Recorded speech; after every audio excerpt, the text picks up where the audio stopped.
Okay, so at this point, you should have your topic sentences written. If you don't have your topic sentences written, go and write them. Okay, so the thing we're going to talk about now is how to write your body paragraphs.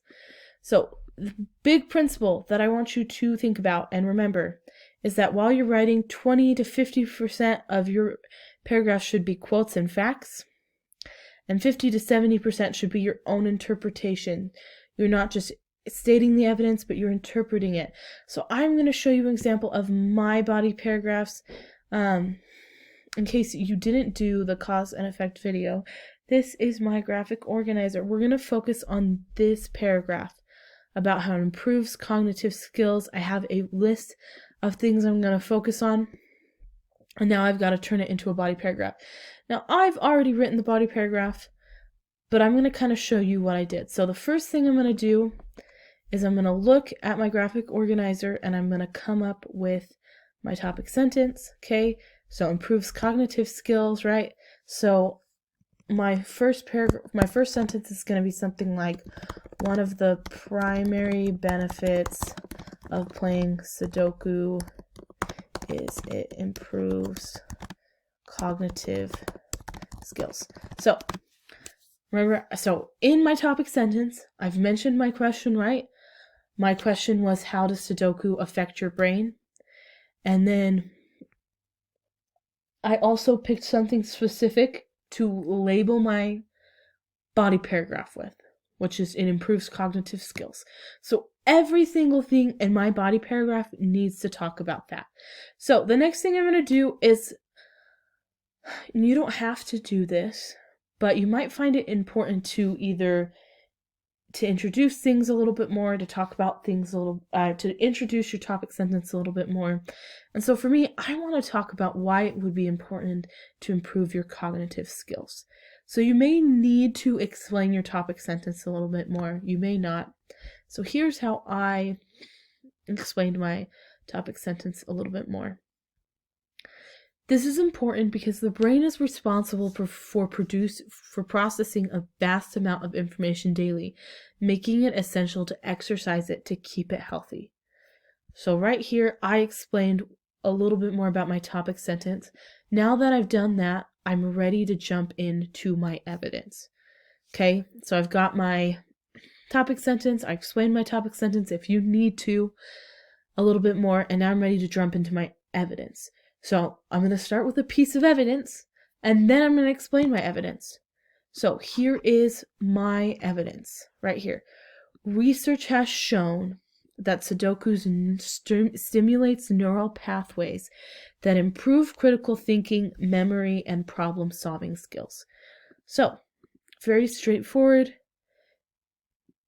Now, the next thing I've got to do, but now I've got to explain that research, right? I can't just leave the quote.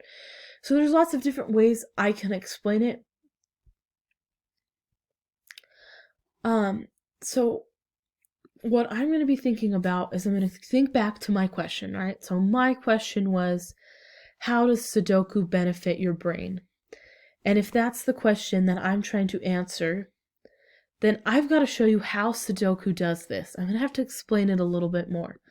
So, according to my research and my understanding of the research, this is what I came up with. This is because the game requires some more critical thinking, so much critical thinking as you try to determine which number goes where. So, I've got my evidence, right? Research has shown that Sudoku stimulates neural pathways that improve critical thinking, memory, and problem-solving skills. And then I am explaining, okay, how does Sudoku do this? This is what I've learned. This is what I picked up. This is because the game requires so much critical thinking as you try to determine which number goes where. So I can continue by doing research, explanation, or I could do explanation then research, which is what I decided to do. So I decided to get into more explanation. So my next sentence, I said, not only does Sudoku require a lot of critical thinking, Great transition, by the way. But there's a lot of repetition involved in, I'm going to add this in the game. So, a lot of repetition. Now I'm going to go back to my research. Okay, so what does the repetition do for us? Well, this strengthens neural connections because you use them again and again.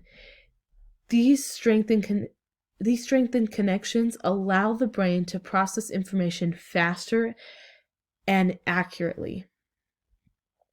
These benefits, so all of this kind of connects to this explanation right here.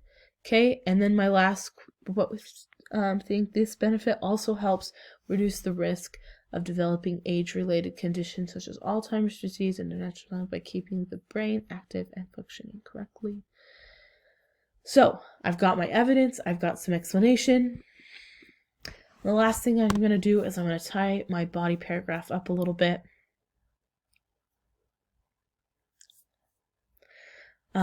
So I can restate my topic sentence if I feel like it. I feel like I have a good flow, so I'm going to end it there. Do you see what I did? I have some explanation in here. I have some quotes right here. If I were to highlight my explanation, that is an explanation sentence. This is an explanation sentence.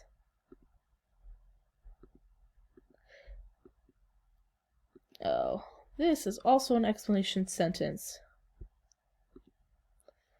And this is an explanation half sentence. So, I have about 50% of my paragraph is explanation and 50% of it is evidence.